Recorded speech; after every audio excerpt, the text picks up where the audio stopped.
Hello, my name is Alan Gannett, and I'm the CEO of TrackMaven. Today, we're going to talk about the 2016 B2C Content Marketing Research. We're joined by Dave Rogers, Buddy Sclera, Andrew Davis, and Julie Fleischer.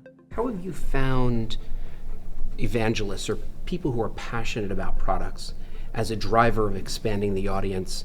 Have you found that to be effective? Absolutely. I mean, from a content perspective, what Kraft Heinz has always done is really focused around food solutions and recipes. And so we know if somebody recommends this recipe, if they pin it on Pinterest organically, if they share it with their Facebook group, like that's the number one way that people say, oh, this is something that I should try as well. Influencers are hugely important in terms of carrying our message. That's really, I think, foundationally what it is that we're here to do, right? Yeah, and I saw a lot of with your work, you enabled those people to share their passions. Absolutely, because they're the best carrier of our message. So why wouldn't we make it easy for them to do it? And why wouldn't we thank them when they do? Do you have the same approach? Yeah, we actually have somebody at SureTech that is focused on influencer marketing. That's all she's focused on. And she often has one-to-one conversations. She picks up the phone and talks to people who are using the product. And you can get so much information because they are connected to your influencers in a way that, as the brand, you maybe could never get to. They're the people that know the most about it. The power of bloggers, your brand advocates, just the average YouTuber who makes a duct tape craft. It's incredibly powerful to reach out to them directly because they don't expect it. It's not something that brands do a lot. Well, they're proud of it, right? Right. This was their project. They're like, oh my God, you're calling me. It's awesome. Like, do you have time to do this? They're like, yeah. I'm like, sure. And it's so easy. Yeah, it is. Yeah, I think we forget. We see these large audiences and we think that, okay, well, how to reach them is email or how to find them is advertising. But there's a much simpler way if you can devote the time and resources to it to have somebody actually talking to these influencers, and it makes a huge difference. I talked to a consumer brand recently that sells a very high-end product. They call the CEO and the president of the company call 2 customers a day, one first thing in the morning in their time zone, and one very end of the day not in their time zone. And it's the most shocking calls, they said. And usually they're not very long, so they used to slot 30 minutes for these calls, expecting people to chat. But these people are like, whoa, I didn't expect you to call.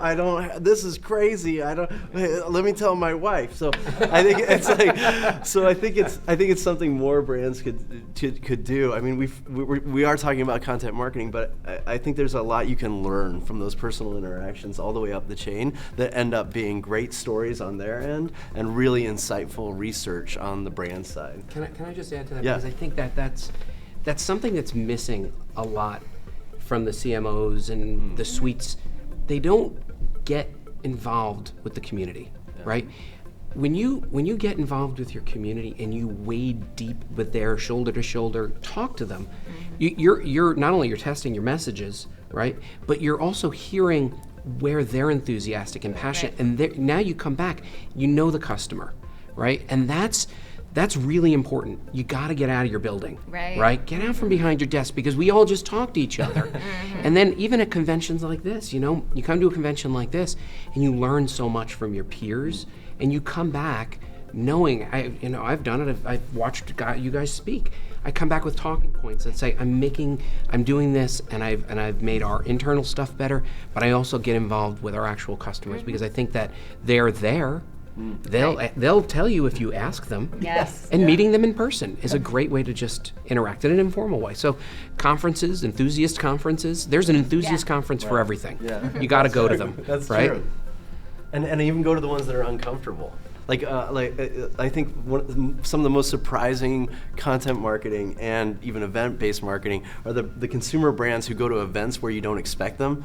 I went to a video game convention where all of a sudden Roto Eye Drops was there, and they were all video. That totally makes sense. It makes sense. Totally makes sense. It makes sense, but it's really out of place. I mean, Roto Eye Drops doesn't want to sell 101. They're actually trying to get CVS to carry more, and they want to increase demand. Yeah. But it was very odd, and their booth was packed because people are like, like, why the hell are you here? Like, what do I do? What do I get? Right. And I think the more, effective content marketing isn't just about doing what everybody else is doing. It's about experimenting and really understanding your audience and finding the right things to do in unexpected ways. That's right. I think the important thing is, and we're trying to do more of this as we move into next year, is getting out of your channel. We don't have to say, well, our competitors are X, Y, and Z because they sell the same products. Our competitors are anybody that's taking away the time of our consumer base. If you're a craft brand and your goal is to on a Saturday morning have somebody craft with your product, what else are they doing? Are they playing Minecraft? Minecraft That's is a right. competitor. Yeah, So, that's right. Minecraft is a competitor to Craft? Is That was it? the other Yeah. craft. That was the different other Okay, craft. I wasn't sure. Yeah. So even going to conventions where it may not make total sense to you, it may make a lot of sense to your consumer Right. who sees you as an alternative to something that they're already doing. So Right. true. But if So you I do have a- something like what Drew said, let me just add, Yeah. if you do something like what Drew said, make sure you pull it through.